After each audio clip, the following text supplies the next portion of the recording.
கேட்போமாக. அல்லாஹ் தஆலா எங்களுக்கு நன்மை செய்வானாக. ஆமீன் ஆமீன் யா ரப்பல் ஆலமீன்.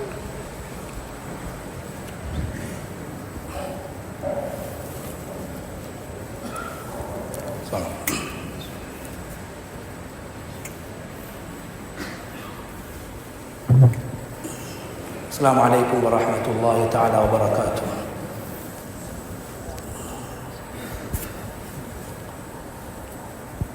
الله أكبر الله أكبر الله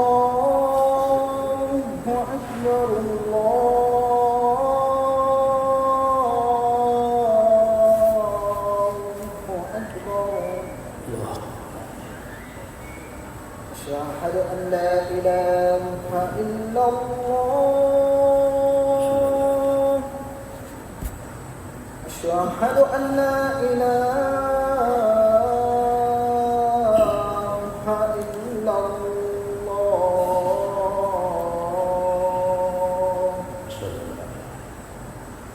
أشهد أن محمدا رسول الله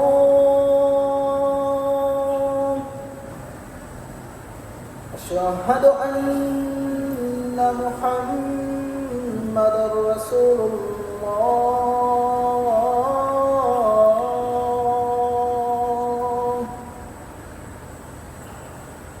حي على الصلاة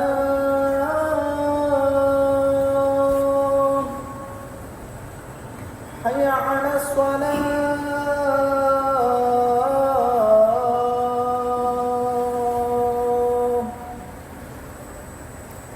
حي على الفلاح حي على الفلاح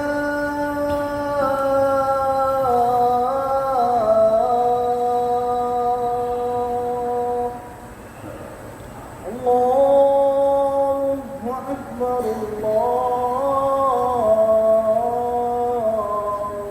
أكبر لا إله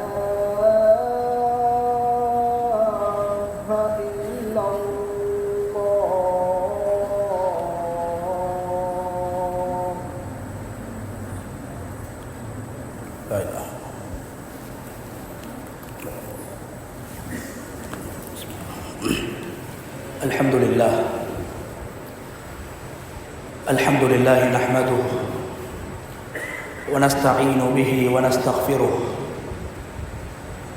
ونعوذ بالله من شرور أنفسنا ومن سيئات أعمالنا من يهد الله فهو المهتد ومن يضلل فلن تجد له وليا مرشدا أشهد أن لا إله إلا الله وحده لا شريك له وأشهد أن نبينا محمدا عبده ورسوله وصلوات الله وسلامه على سيدنا ونبينا محمد وعلى آله وأصحابه وأهل بيته ومن تبعهم بإحسان إلى يوم الدين. أما بعد فأوصيكم عباد الله بتقوى الله جل وعلا فقد قال الله تبارك وتعالى في كتابه العزيز أعوذ بالله من الشيطان الرجيم بسم الله الرحمن الرحيم لا خير في كثير من نجواهم إلا من أمر بصدقة أو معروف أو إصلاح بين الناس ومن يفعل ذلك ابتغاء مرضات الله فسوف نؤتيه أجرا عظيما صدق الله العظيم. இந்த உலகை படைத்து பரிபாலித்துக் கொண்டிருக்கும் ரப்புல் ஆலமீன் அல்லாஹுக்கே புகழ் அனைத்தும். சலாத்தும் சலாமும் நமது தூதர் முஹம்மது ஸல்லல்லாஹு அலைஹி வஸல்லம் அவர்கள் மீதிலும் அவர்களின் வாழ்வை பின்பற்றி வாழ்ந்த சஹாபாக்கள், தாபிஊன்கள், தபஉ தாபிஈன்கள் கியாமத்துடைய நாள் வரைக்கும் இந்த உலகத்தில் அல்லாஹ்வை ஏற்று வாழக்கூடிய அனைத்து முஃமின்கள் மீதும் உண்டாகட்டும். அன்பின் இஸ்லாமிய சகோதரர்களே, அல்லாஹ்வின் நல்லடியார்களே, இந்த உலகத்தில் வாழும் போது எல்லா நிலைகளிலும் அல்லாஹ் ஒருவனை பயந்து தக்வா செய்து கொள்ளுமாறு முதலில் எனக்கும் அப்பால் உங்களுக்கும் வசியத் செய்து கொள்கின்றேன். கண்ணியமான அல்லாஹுடைய நல்லடியார்களே, அல்லாஹு தஆலா ரப்புல் இஸ்ஸத் ஒரு புனிதமான மாதத்தை அடையக்கூடிய சந்தர்ப்பத்தை நமக்கு வழங்கி இந்த மாதத்தில் அல்லாஹு தஆலா ரப்புல் இஸ்ஸத் நபி மூசா அலைஹிஸ்ஸலாத்து வஸ்ஸலாம் அவர்களுடைய வாழ்க்கையோடு ரசூலுல்லாஹி ஸல்லல்லாஹு அலைஹி வஸல்லம் அவர்களுக்கும் மூசா அலைஹிஸ்ஸலாத்து வஸ்ஸலாம் அவர்களுக்கும் இடையில் நடந்த ஒரு சம்பவத்தை அடிப்படையாக கொண்டு அல்லாஹு தஆலா தொழுகை என்று சொல்லக்கூடிய வணக்கத்தை, இபாதத்தை, கடமையை அல்லாஹ் விதியாக்கிய மாதம். ஹஜ்ஜுடைய மாதம், ஹஜ்ஜுடைய வணக்கம் அது இப்ராஹிம் அலைஹிஸ்ஸலாத்து வஸ்ஸலாம் அவர்களுடைய வாழ்க்கையோடு சம்பந்தப்படுவதை போன்று தொழுகை என்று சொல்லக்கூடிய இந்த வணக்கத்தை, இபாதத்தை அல்லாஹ் இப்ராஹிம் அலைஹிஸ்ஸலாத்து வஸ்ஸலாம் அவர்களுடைய வாழ்வோடு ஹஜ்ஜை இணைத்ததை போன்று தொழுகையோடு நபி மூசா அலைஹிஸ்ஸலாத்து வஸ்ஸலாம் அவர்களை இந்த உம்மத்தோடு, சமூகத்தோடு அல்லாஹு தஆலா இணைத்தார். கண்ணியமானவர்களே, தொழுகை கடமையாக்கப்பட்ட நேரத்தில் ஆரம்பத்தில் அல்லாஹு தஆலா இந்த தொழுகையை ஒரு முஃமின் ஒரு நாளைக்கு 50 தடவைகள் தொழ வேண்டும் என்று அல்லாஹ் கடமையாக்கினான். ஹதீஸ்களில் வந்த விடயம் 50 நேர தொழுகையை கடமையாக்கியதற்கு பின்னால் இறுதியில் அல்லாஹு தஆலா இந்த தொழுகையை 5 நேரமாக கடமையாக, விதியாக அல்லாஹு தஆலா ஆக்கினான். கண்ணியமானவர்களே, 50ஆக இருந்த இந்த தொழுகை 5ஆக மாற்றப்பட்டது.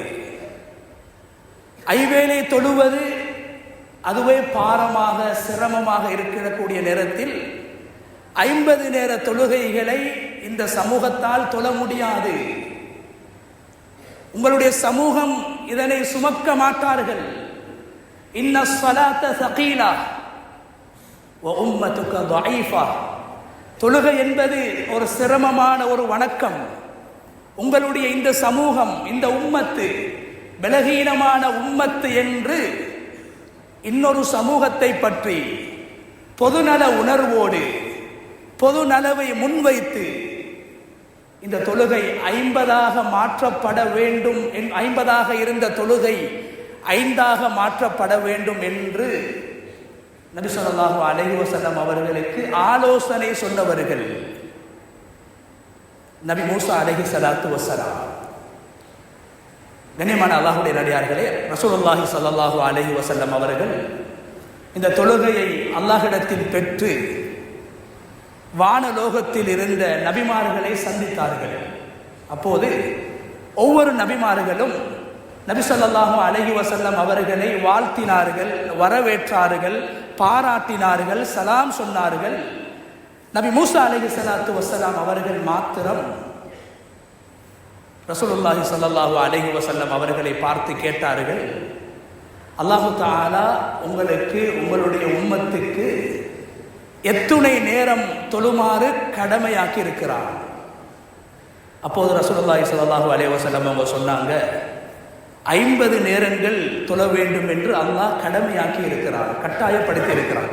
இந்த நேரத்திலே நபி மூசா அலைஹிஸ்ஸலாத்து வஸ்ஸலாம் அவர்கள் சொன்னார்கள், உங்களுடைய சமூகம் பலகீனமான சமூகம், இந்த உலகத்திலே மிகவும் சக்தி கொடுக்கப்பட்ட பலசாலிகளாக வாழ்ந்த பனு இஸ்ராயீலர்களுக்கு நான் நபியாக அனுப்பப்பட்டு வாழ்க்கையில் பல அனுபவங்களை பெற்றிருக்கிறேன்.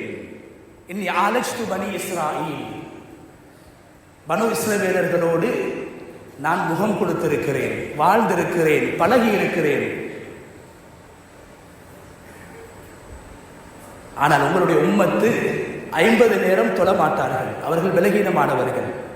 நீங்கள் அல்லாஹ்விடத்தில் சென்று இந்த 50ஐ 5ஆக ஆக்குமாறு வேண்டிக் கொள்ளுங்கள். ரசூலுல்லாஹி ஸல்லல்லாஹு அலைஹி வஸல்லம் அவர்கள் மீண்டும் செல்கிறார்கள். 50 45ஆக ஆக்கப்படுகிறது. மீண்டும் வருகிறார்கள். மூசா அலைஹிஸ்ஸலாம் சொல்கிறார்கள், இல்லை, 45 நேரமும் உங்களுடைய சமூகம் தொழ மாட்டார்கள். இப்பாடி கண்ணியமானவர்களே, சுமார் 9 தடவைகள் 9 தடவைகள் நபி மூசா அலைஹிஸ்ஸலாம் சொல்றாங்க, உங்களுடைய உம்மத்து பலகீனமான உம்மத்து, உங்களுடைய உம்மத்தால் 50 நேரங்கள் தொழ முடியாது, அல்லாஹ்விடத்திலே கேளுங்கள், ஃபல்யுஹஃபிஃப்ஹா, அல்லாஹ் 50ஐ 5ஆக ஆக்குவான் என்று நபி ஸல்லல்லாஹு அலைஹி வஸல்லமும் அல்லாஹ்ட்ட போறாங்க, திரும்பி வாராங்க. ஒவ்வொரு சந்தர்ப்பங்களிலும் மூசா அலைஹிஸ்ஸலாம் சொல்றாங்க, உங்களோட உம்மத்தால 40 நேரமோ 45 நேரமோ 30 நேரமோ தொழ முடியாது, 5 நேரம் தான் தொழ முடியும். இறுதியாக அல்லாஹ் 5ஆக ஆக்கிவிட்டான். தொழுகை 5 நேரங்கள் தான்.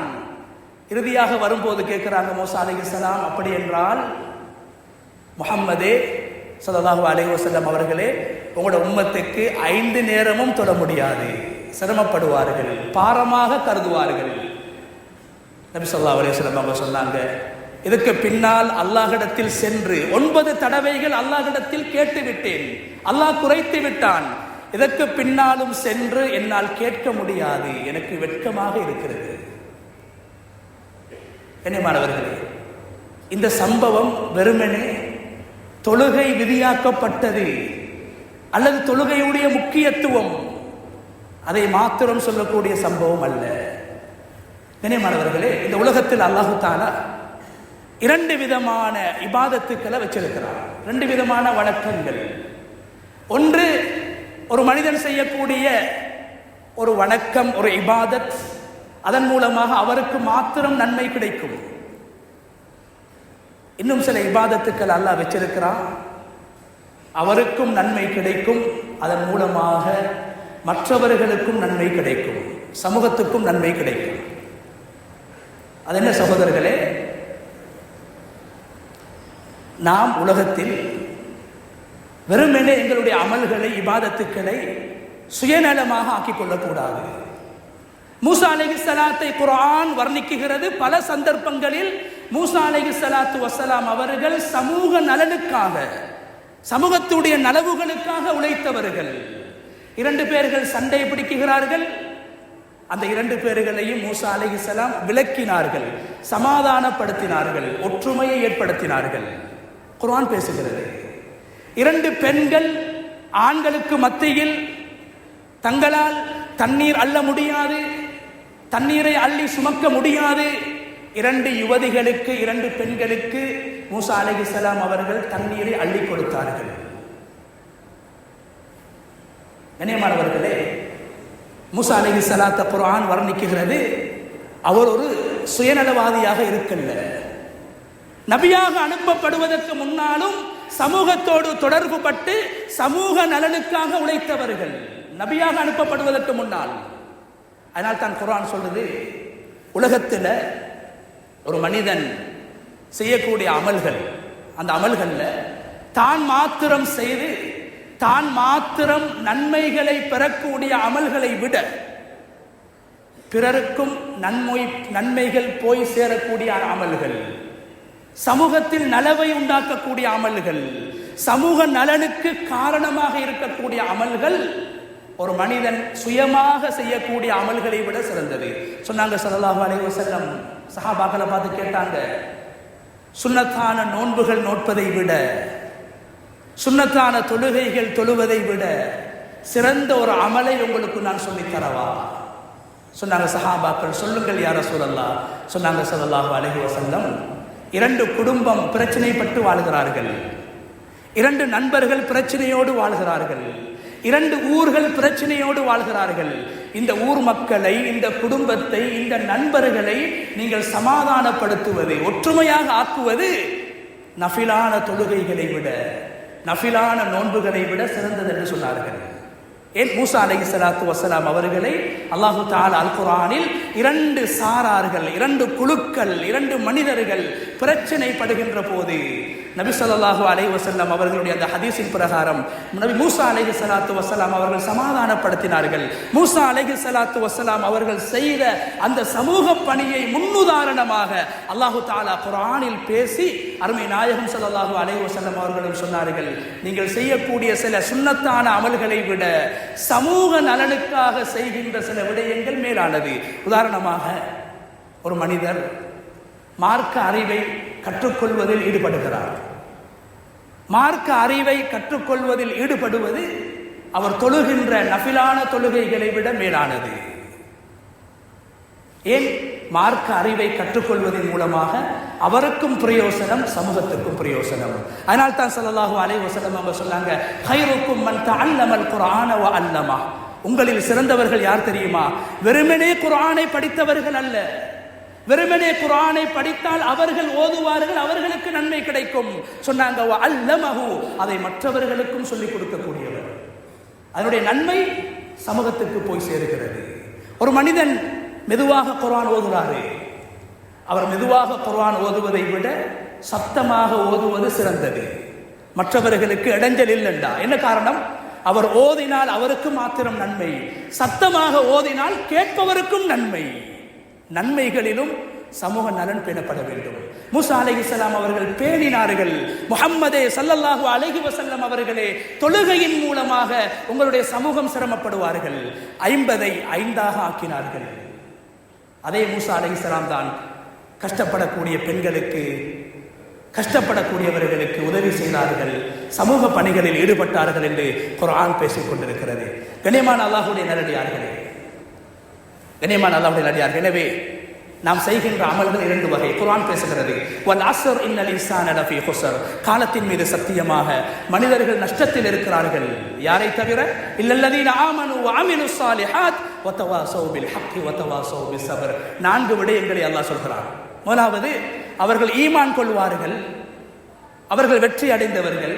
இரண்டாவது, சாலிஹான அமல்களை செய்வார்கள். இந்த 2 விஷயமும் ஒரு மனிதனுக்கு மாத்திரம் பிரயோசனம் அளிக்கக்கூடிய விடயங்கள்.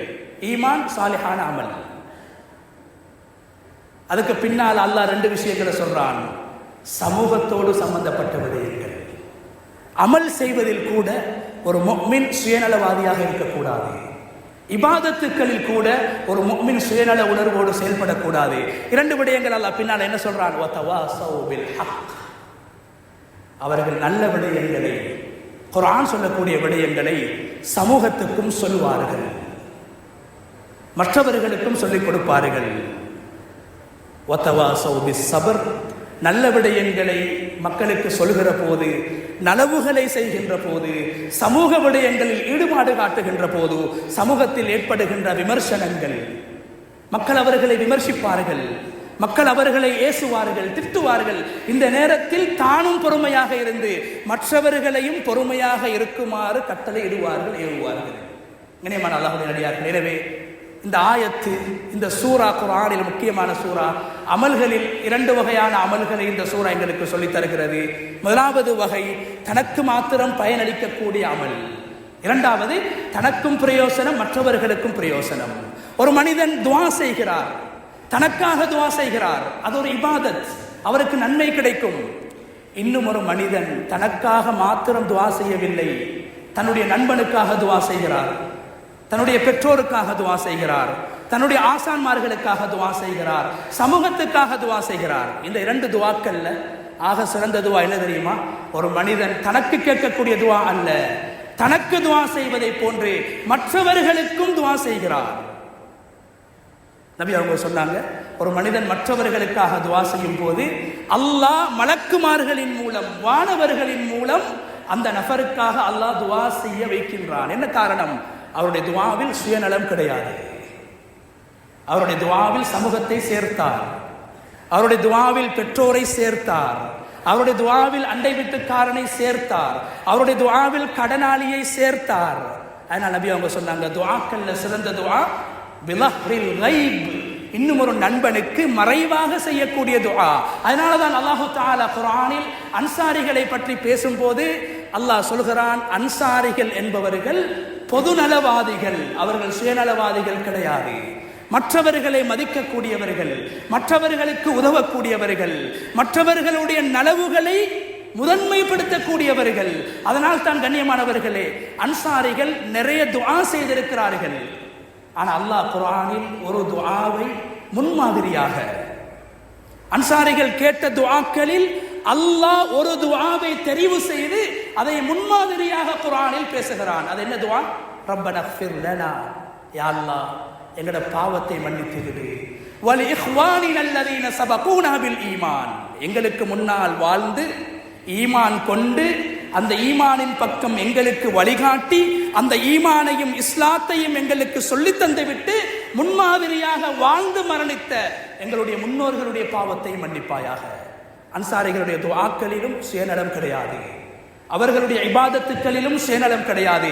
மற்றவர்களை இணைத்தார்கள், மற்றவர்களை சேர்த்தார்கள், மரணித்தவர்களை ஞாபகப்படுத்தினார்கள், முன்னோர்களை சொல்லி முன்னோர்களுக்காக துஆ செய்தார்கள். எங்களுக்கு முன்னால் வாழ்ந்த எத்தனையோ நல்லவர்கள் நலவுகளை செய்து மரணித்து விட்டார்கள், அவர்களையும் எங்களுடைய துஆக்களில் சேர்க்க வேண்டும். அந்த துஆ தான் சிறந்த துஆ. அதனால் தான் அல்லாஹு தஆலா அன்சாரிகள் தங்களுக்கு துஆ செய்வதை போன்று அவர்களுடைய துஆவில் சமூக நலனும் இருக்கும். மற்றவர்களுடைய உறவை பேணுவார்கள், நலவுகளை பேணுவார்கள், மற்றவர்களுக்காகவும் துஆ செய்வார்கள் என்று அல்லாஹு தஆலா அல் குர்ஆனிலே அவர்களுடைய முன்னுதாரணமான அந்த துஆவை குறிப்பிட்டிருக்கிறான். எனவே கண்ணியமான அல்லாஹ்வுடைய நல்லடியார்களே, எனவே உலகத்தில் வாழக்கூடிய காலம் மிக குறைவான ஒரு காலமாக இருக்கும். 40 வருடங்கள், 50 வருடங்கள், 60 வருடங்கள் நாங்கள் வாழ்கிறோம். வெறுமனே எங்களுடைய கபரை மாத்திரம், வெறுமனே எங்களுடைய பட்டோலையை மாத்திரம் நிறைக்கக்கூடிய அமல்களில் மாத்திரம் நாங்கள் ஈடுபடாமல் சமூகத்துக்கும் நலவுகளை ஏற்படுத்தக்கூடிய அமல்கள், சமூகத்துக்கும் நன்மைகளை கொண்டு போய் சேர்க்கக்கூடிய அமல்கள், சமூகத்துக்கும் நலவுகளையும் ஹைராத்துகளையும் உண்டாக்குவதற்கு காரணமாக இருக்கக்கூடிய பொது நலவுகளிலும் நாங்கள் ஈடுபட வேண்டும். எங்களுடைய தொழுகையாக இருக்கலாம், எங்களுடைய துஆக்களாக இருக்கலாம், நாங்கள் ஈடுபடுகின்ற சமூக பணிகளாக இருக்கலாம். வெறுமனே எனக்கு மாத்திரம் பெனிஃபிட், எனக்கு மாத்திரம் நன்மை, எனக்கு மாத்திரம் பிரயோசனம் என்று இல்லாமல் சமூகத்தையும் அதில் இணைத்துக் கொள்ள வேண்டும் என்பதைத்தான் தொழுகை கடமையாக்கப்பட்ட அந்த சம்பவம், மூசா அலைஹிஸ்ஸலாம் அவர்களுக்கு மத்தியில், அருமை நாயகம் ஸல்லல்லாஹு அலைஹி வஸல்லம் அவர்களுக்கு மத்தியில் நடந்த அந்த சம்பவம் இதைத்தான் சொல்லித் தருகிறது. ஒரு மனிதன் செய்கின்ற அந்நஃப்உல் முதஅத்தி கைரும் மினன் நஃப்இல் காசிர், தனக்கு மாத்திரம் நன்மையை உண்டாக்கக்கூடிய வணக்கத்தை விட சமூகத்துக்கும் பிரயோசனம் கொடுக்கக்கூடிய, சமூகத்துக்கும் நன்மையை பெற்றுக் கொடுக்கக்கூடிய அமல் சிறந்தது என்று உலமாக்கள் குறிப்பிடுகிறார்கள். கண்ணியமான அல்லாஹ்வுடைய நல்லடியார்களே, ஒரு நாட்டுடைய ஒரு மன்னர் வேட்டையாடுவதற்காக போகிறார். அப்போது ஒரு முதியவர் ஜெய்துன் மரத்தை நாட்டிக் கொண்டிருக்கிறார். அந்த மன்னர் கேட்கிறார், நீங்களோ மரணத்தை நெருங்கி விட்டீர்கள், முதுமை அடைந்து விட்டீர்கள். ஒரு ஜெய்துன் கண்டை நீங்கள் நாட்டினால் அது வளர்வதற்கு பல வருடங்கள் செல்லும், அது வளர்ந்ததற்கு பின்னால் அது காய்ப்பதற்கு பல வருடங்கள் செல்லும், ஏன் நீங்கள் இதை நாட்ட வேண்டும் என்று கேட்டபோது அந்த நல்ல மனிதர், அந்த அறிஞர், அந்த இமாம் முதியவர் சொல்றாரு, ஸரஅலனா மன் கபலனா ஃபனஅகுல், எங்களுக்கு முன்னால் வாழ்ந்தவர்கள் இந்த மரத்தை நாட்டி விட்டு சென்றார்கள், நாம் அனுபவித்துக் கொண்டிருக்கிறோம், கனிகளை சாப்பிட்டுக் கொண்டிருக்கிறோம், புசித்துக் கொண்டிருக்கிறோம், வாழ்ந்து கொண்டிருக்கிறோம். ஃபனஸ்ரஉ லிமன் பஅதனா ஃபயஅகுல், எனவே நான் இந்த மரணிக்கக்கூடிய இந்த சந்தர்ப்பத்தில் இந்த மரத்தை நான் நாட்டுகிறேன், எங்களுக்கு பின்னால் வரக்கூடியவர்கள் அதை சாப்பிட வேண்டும் என்று. கண்ணியமானவர்களே, வெறுமனே அவர் இபாதத்தில் மாத்திரம் விடுபடவில்லை, மரணத்துக்கு பின்னால் எனது கபரை வெளிச்சமாக்க வேண்டும். சமூகம் செய்கின்ற நலவுகள், நான் நாட்டிய மரத்தின் மூலமாக பறவை சாப்பிடுகிறதா, மனிதர்கள் சாப்பிடுகிறார்களா, மிருகங்கள் சாப்பிடுகிறார்களா, அந்த நன்மை எனக்கு வந்து சேரும் என்று அவர் சுயநல உணர்வோடு மாத்திரம் செயல்படாமல் பொதுநல உணர்வோடு அந்த விடயத்தை செய்கிறார். எனவே கண்ணியமான அல்லாஹ்வுடைய நல்லடியார்களே, அல்லாஹு தஆலா ரப்புல் இஸ்ஸத் மூசா அலைஹிஸ்ஸலாத்து வஸலாம் அவர்களுடைய இந்த மிஅராஜுடைய, நபி ஸல்லல்லாஹு அலைஹி வஸல்லம் அவர்களுடைய இந்த மிஅராஜுடைய பயணத்தின் மூலமாக சமூகத்துக்கு அல்லாஹ் உணர்த்தக்கூடிய விடயம் என்ன தெரியுமா? வெறுமனே தனக்கு மாத்திரம் பயனளிக்கக்கூடிய சுயநலத்தின் அடிப்படையில் நாம் ஈடுபடக்கூடிய அமல்களை விடவும் சமூகத்துக்கு பயனளிக்கக்கூடிய, சமூக நலனுக்கு பயனளிக்கக்கூடிய, சமூகத்துடைய எழுச்சிக்கு பயனளிக்கக்கூடிய விடயங்களிலும் நாங்கள் ஈடுபாடு காட்ட வேண்டும் என்பதைத்தான் அந்த சம்பவமும் நான் முன்னால் ஓதி காட்டிய அந்த குர்ஆனுடைய வசனங்களும், உலகத்திலே எத்தனையோ பேர்கள் எத்தனையோ சபைகளில் இருந்து பேசிக் கொண்டிருக்கிறார்கள், உரையாடி கொண்டிருக்கிறார்கள். அல்லாஹ் சொல்றான், அவர்களுடைய சபைகளில் எந்த கைரும் கிடையாது. 3 விடயங்கள் நடைபெற வேண்டும். அந்த சபைகளில் சங்கங்களின் மூலமாக 3 விடயங்கள் நடைபெற வேண்டும். ஒன்று, அவர்கள் சதக்கா கொடுப்பதை போன்று மற்றவர்களையும் சதக்கா கொடுப்பதற்கு தூண்ட வேண்டும். அவர்கள் நலவு செய்வதை போன்று மற்றவர்களையும் நலவின் பக்கம் அழைக்க வேண்டும்.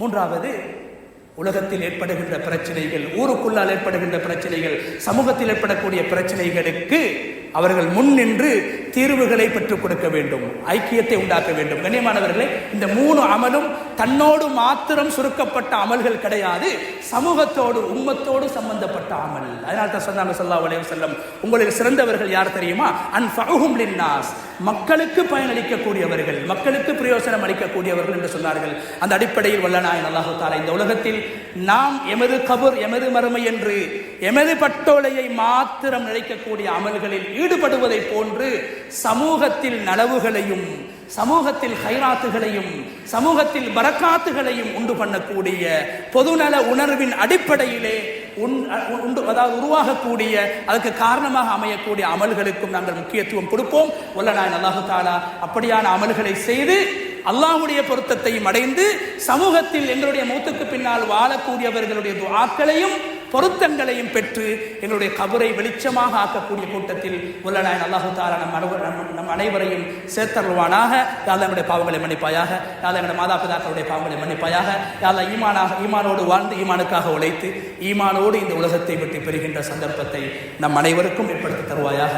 வ ஆஹிரு தஅவானா அல்ஹம்துலில்லாஹி ரப்பில் ஆலமீன். அல்ஹம்துலில்லாஹில் வாஹிதில் அஹத் அல் ஃபர்திஸ் ஸமத் அல்லதி லம் யலித் வ லம் யூலத் வ லம் யகுல் லஹு குஃபுவன் அஹத். வஸ்ஸலாத்து வஸ்ஸலாமு அலா மன் பல்லக الرسالة ونصح الأمة وأدى الأمانة وجاهد في الله حق جهاده محمد وعلى آله وأصحابه ومن تبعهم بإحسان إلى يوم الدين. أما بعد فأوصيكم عباد الله بتقوى الله جل وعلا، فقد قال الله تبارك وتعالى في كتابه العزيز: يا أيها الذين آمنوا اتقوا الله حق تقاته ولا تموتن إلا وأنتم مسلمون.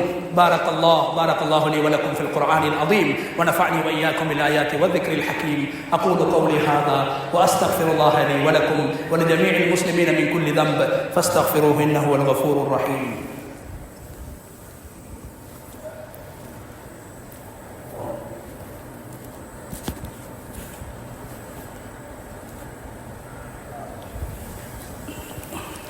الحمد لله الواحد القهار الرحيم الغفار، أحمده تعالى على فضله المدرار وأشكره على نعمه الغزار. أشهد أن لا إله إلا الله وحده لا شريك له العزيز الجبار، وأشهد أن نبينا محمدا عبده ورسوله المصطفى المختار. صلى الله وسلم وبارك على نبينا محمد وعلى آله الأطهار وإخوانه الأبرار وأصحابه الأخيار ومن تبعهم بإحسان ما تعاقب الليل والنهار. أما بعد فأوصيكم عباد الله بتقوى الله جل وعلا، فإنها العدة في الشدة والرخاء والذخيرة في السراء والضراء، كاشفة الغموم ومذهبة الهموم وجالبة الأرزاق وميسرة الأمور بإذن الله العزيز الغفور. ألا وصلوا وسلموا رحمكم الله على النبي المختار كما أمركم بذلك العزيز الغفار. فقال عز من قائل: إن الله وملائكته يصلون على النبي يا أيها الذين آمنوا صلوا عليه وسلموا تسليما. اللهم ارض عن الخلفاء الراشدين أمراء المؤمنين أبي بكر وعمر وعثمان وعلي رضوان الله تعالى عليهم أجمعين، والباقين من الصحابة المهاجرين والأنصار والتابعين وتبع التابعين إلى يوم الدين. اللهم اغفر للمسلمين والمسلمات والمؤمنين والمؤمنات وألف بين قلوبهم واهدهم سبل السلام. اللهم أجرنا من النار، اللهم أجرنا من النار، اللهم أجرنا من النار ولا تجعلنا من حطب النار فإنها بئس الدار. ربنا اغفر لنا ولإخواننا الذين سبقونا بالإيمان ولا تجعل في قلوبنا غلا للذين آمنوا ربنا إنك رؤوف رحيم. عباد الله، إن الله يأمركم بالعدل والإحسان وإيتاء ذي القربى وينهى عن الفحشاء والمنكر والبغي يعظكم لعلكم تذكرون. اذكروا الله العزيز الجبار يذكركم واشكروه يزدكم ولذكر الله أكبر والله يعلم ما تصنعون.